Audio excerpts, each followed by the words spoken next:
Segundo as informações da Brandalize Consulting, o Brasil ainda tem cerca de 48 milhões de toneladas de soja para serem vendidas.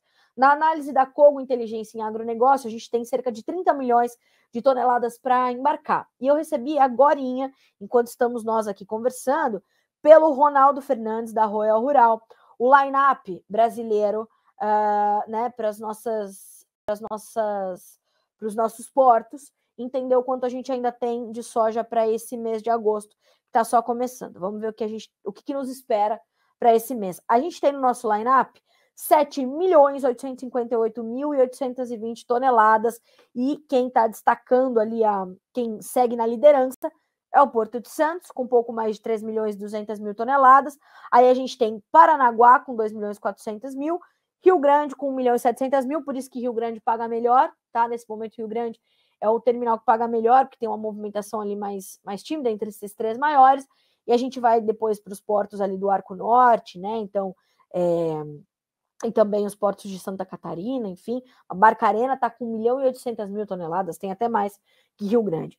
Então, a gente está falando de um momento onde nós já vamos drenando um pouquinho o nosso volume de soja a ser comercializado, mas a gente vai disputando espaço ali nos portos com o milho. Nós temos de milho no line-up 8.252.000 toneladas também para embarcarmos, mas, segundo tanto o Wlamir Brandalize quanto o Carlos Cogo, a gente tem condição de exportar legal o que a gente ainda precisa exportar para alcançar as metas que a gente precisa. Como eu falei nos cálculos do Carlos Cogo, cerca de 30 milhões de toneladas. Neste cenário, a gente vê que os prêmios um pouquinho mais alongados, então setembro, outubro, novembro, não, agosto, setembro, outubro, a gente já tem prêmios positivos. Para outubro, a gente tem prêmios ali que estão beirando $1, $1,10, a depender da referência, das condições de pagamento e entrega. Enfim, mas a gente já tem prêmios melhores, $1 acima de Chicago por bushel, tá? A gente está falando de uma soja de mais de $14, se a gente checar agora. E aí você vai fazendo ali as contas, contabilizando dólar futuro, cotação em Chicago, prêmio, a gente tem boas referências.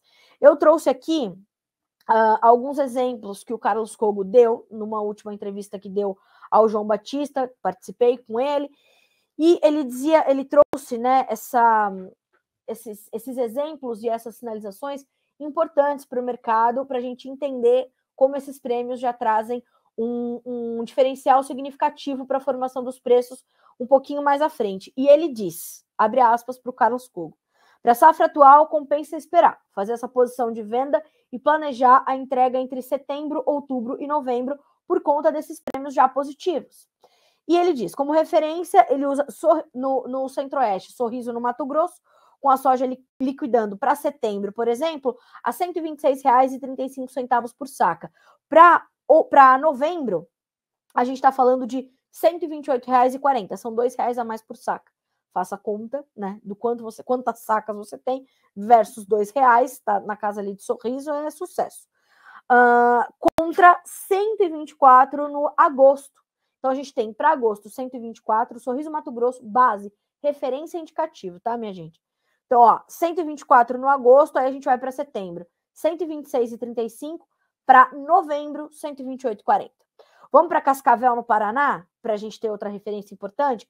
Aí a gente está mais perto do porto, vai liquidar melhor no interior, tá? Então, a gente está falando com R$ 140,03 no setembro, no novembro, R$ 142,08, Cogo diz, já considerando prêmio, dólar futuro e cotação em Chicago. Veja como tudo é estratégia. A sua margem pode ser sempre otimizada. Não dá para você lutar contra o cenário de oferta e demanda. Tem mais oferta, a demanda é a mesma? Porque a demanda é a mesma, tá? Ela é presente, ela é forte, ela é consistente. Aumentou como aumentou a oferta? Não. Mas a gente vê, então, esse respiro, esse fôlego que as cotações testam. E a gente está vendo isso acontecer, liquidando melhor para o produtor no interior, porque os portos estão pagando melhor. Então, na semana passada, por exemplo, nós tivemos a negociação de mais de 3 milhões de toneladas de soja, porque o produtor está aproveitando essas oportunidades, está capturando essas oportunidades e essas margens melhores que a safra 22-23 ainda lhe oferece. Então, faça suas contas, faça seus cálculos e revise a sua estratégia. Por quê? Porque a safra 23-24, lá os primeiros meses de 24, já sinalizam prêmios negativos e bem negativos. A gente está falando de um histórico de 60 positivo versus o que a gente está vendo acontecer agora, mais de $1 negativo, tá? Então, atenção. Por que tudo isso acontece? Porque a gente tem perspectivas de mais uma grande safra no Brasil, uma recuperação da safra argentina, mas, Carla, muita coisa ainda pode acontecer. Pode. Enquanto não acontece, o mercado trabalha com as informações que tem, principalmente Chicago, olhando para a sua realidade, que é o USDA, que estima a safra brasileira em 163 milhões de toneladas. A gente pode colher uma safra dessa? A gente pode. A gente vai colher uma safra dessa? Muito, muito cedo para dizer.